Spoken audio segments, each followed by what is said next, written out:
Woman from Georgia, Ms. Green, for questioning. Thank you, Mr. Chairman.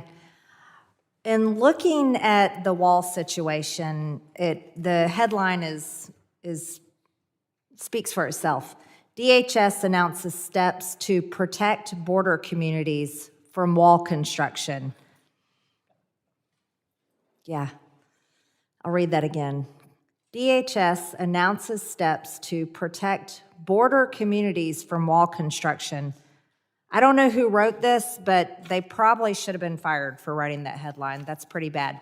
Let's talk about walls. Walls are very important for most countries. There's many countries with walls. I have one article here that comes from earlier this month that says, talking about 65 countries have erected fences on their borders, also talking about walls, talking about security fears, widespread refusal to help refugees, have fueled a new spate of wall building around the world. They include Israel's apartheid wall, India's 2,500-mile fence around Bangladesh, and Morocco's huge sand berm. So many countries around the world agree that walls are important in protecting the people within the country, protecting their national security interest. I'd also like to really praise President Trump's administration that the contractors completed most of the DoD-funded border barrier bollards by the end of December 2020 as scheduled. I'm impressed with that because I own a construction company and I love to see a project completed on time. They truly did a remarkable job, and it's unfortunate it's unfinished. In my district alone, we have fentanyl deaths, and that is what really upsets me.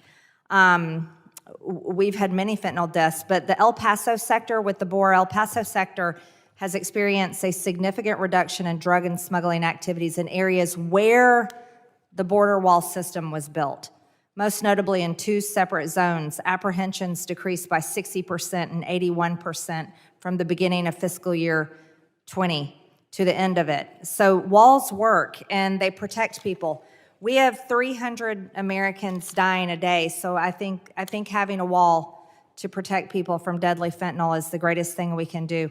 Ms. Cooper, CBP has been on record affirming that the border barrier has been effective and allowed CBP to readjust their agents to more pressing areas. If CBP said that the border barrier system is effective, why did DHS cancel the border wall contracts on the first day of this administration? I certainly can't speak to the policy decisions. However, I can certainly speak to those locations in which border barrier has been deployed historically and the success with which our agents have seen a growth in capability. As you mentioned, the El Paso sector. Currently, there's a GAP project, a Gaps and Gates project, that was approved by Secretary Mayorkas that has completed 68 of those gaps and gates. An additional 61 are ongoing, some of which are in the El Paso sector. In addition, with the FY20 and FY21 appropriations that Congress provided, CBP, will be able to go back and add the system attributes to the barrier that was previously constructed by DoD in locations, again, such as El Paso, that will provide for protection. Ms. Cooper, can you tell me, I've got the Biden administration plans here.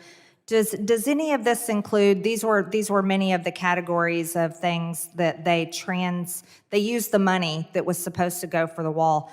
They turned it into things like habitat fragmentation and wildlife impacts, restoration of disturbed areas, invasive species control and monitoring, erosion concerns, low water crossing, lighting and light pollution, border barrier removal or completion, not sure what that means, impact to cultural resources. This is a list of projects that the Biden administration decided to take wall money that was set aside and contract money, and they canceled the contracts to build the wall, and they canceled building the wall, and they took this money and moved it to things like erosion control and invasive species control. So with the new wall building or project that you're talking about, are Are they still going to be addressing invasive species to protect our states and protect our border towns and communities?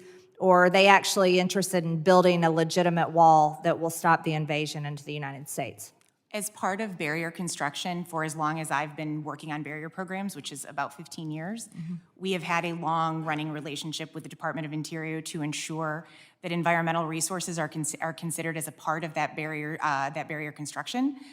What those types of projects that you just referenced are not new to this type of work, and in fact have been ongoing with every border project that I've been involved in. Well, will protecting the land from invasive species, will that save the 300 Americans that are dying daily from fentanyl at all? I don't think so. I yield back, Mr. Chairman.